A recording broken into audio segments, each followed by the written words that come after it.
The moment her wheelchair slammed onto the pavement, the world seemed to hold its breath. Metal clattered against concrete, and a sharp cry tore through the quiet suburban morning.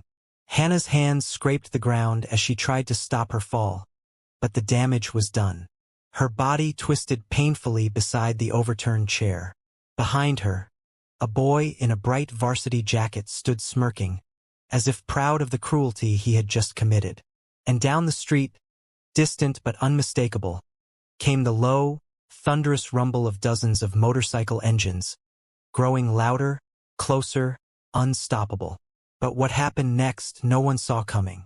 Stay with me, because this story will restore your faith in humanity.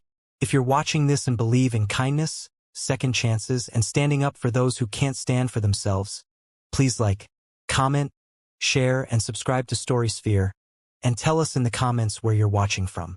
For Hannah Miller, mornings had always been hard.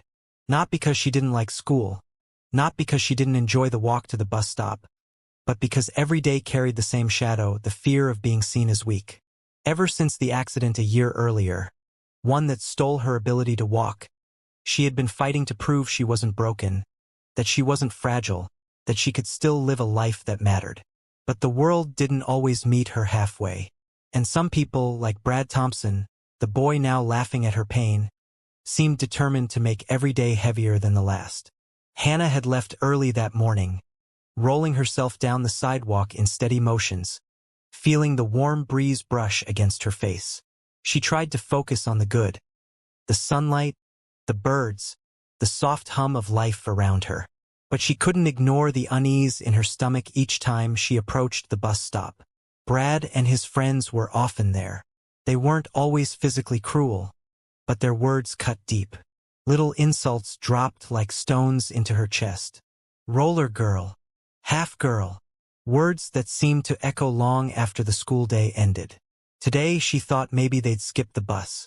Maybe she'd get a quiet moment. But luck had never been loyal to Hannah. Brad arrived first, strutting with an exaggerated swagger. Two of his friends trailed behind, snickering. Hannah tried to position herself away from them, pretending not to notice, hoping desperately they wouldn't pick today to remind her of everything she'd lost.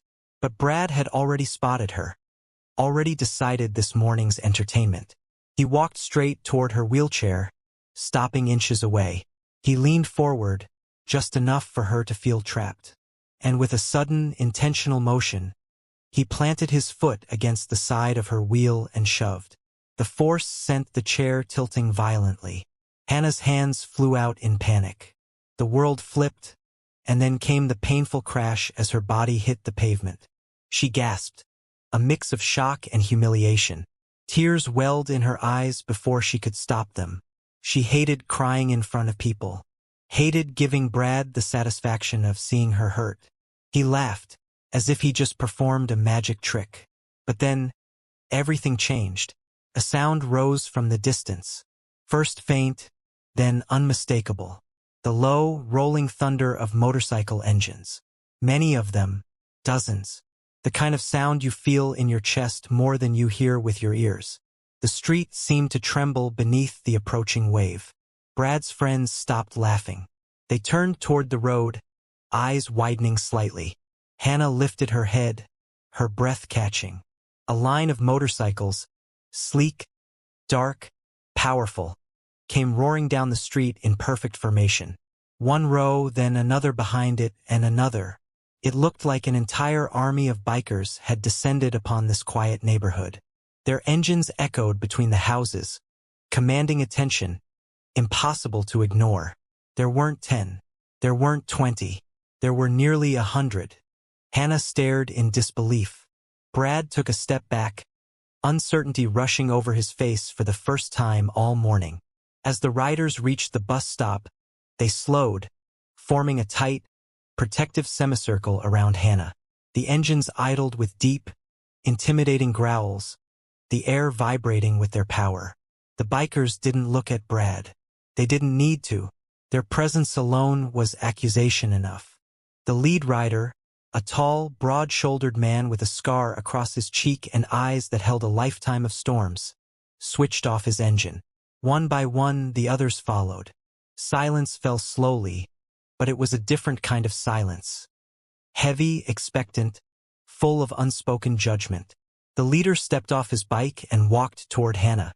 His boots thudded against the concrete, steady and sure. He knelt beside her, gently lifting the wheelchair back upright before helping her sit up with deliberate care. His hands were rough, but his touch was gentle, as if handling something precious.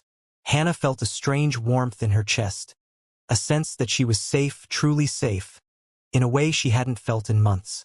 Behind him, the 99 bikers stood silent and watching, a wall of strength and solidarity.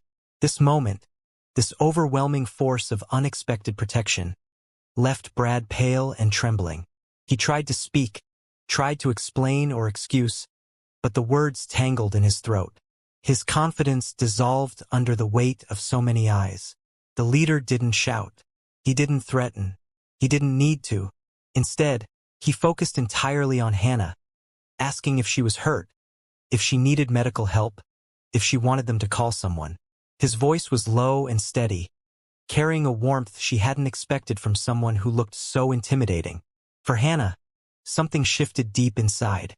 She had grown so used to moving through life alone, bracing herself against cruelty, keeping her heart guarded because she believed no one would stand up for her. But here were 99 strangers who chose, without hesitation, to surround and defend her, simply because cruelty had no place in their world. They stayed with her until the school bus pulled up. The driver looked shocked to see such a gathering, but when he learned what happened, his expression softened with sympathy. The bikers helped lift Hannah onto the bus with gentle precision, making sure she was secure and comfortable. Before she left, the leader looked at her with a small nod, a gesture that carried more meaning than words. It said, "You are not alone. You matter. Don't ever forget that." As the bus drove away, Hannah stared out the window at the long line of motorcycles departing in the opposite direction. She felt stronger somehow, like a piece of her heart that had been cracked had finally started to mend. And something else changed that day. Brad didn't approach her again. Not that week, not that month, not ever. Maybe he feared the bikers would return. Maybe he realized the weight of his cruelty. Or maybe, finally, he understood the simplest truth. Hurting someone doesn't make you powerful. Kindness does. Hannah began to find her confidence again. She joined clubs, made friends, spoke up in class, and allowed herself to believe she could still build a life that held meaning and joy. And whenever she felt overwhelmed or afraid, she remembered that moment. The engines roaring like thunder, the wall of bikers standing for her. And it reminded her of her own strength. If this story touched your heart, please take a moment to like this video, share it with someone who might need encouragement, and subscribe to StorySphere for more inspiring stories that remind us there is still goodness in this world. Please comment your thoughts below. Your words matter more than you know. Hannah realized she didn't just survive that day. She transformed because of it. She carried the lesson forward. Even in the darkest moments, kindness can appear like thunder, powerful and unexpected, shattering cruelty and lighting the path forward. And sometimes, the heroes you never knew existed arrive exactly when your heart needs them most. The end.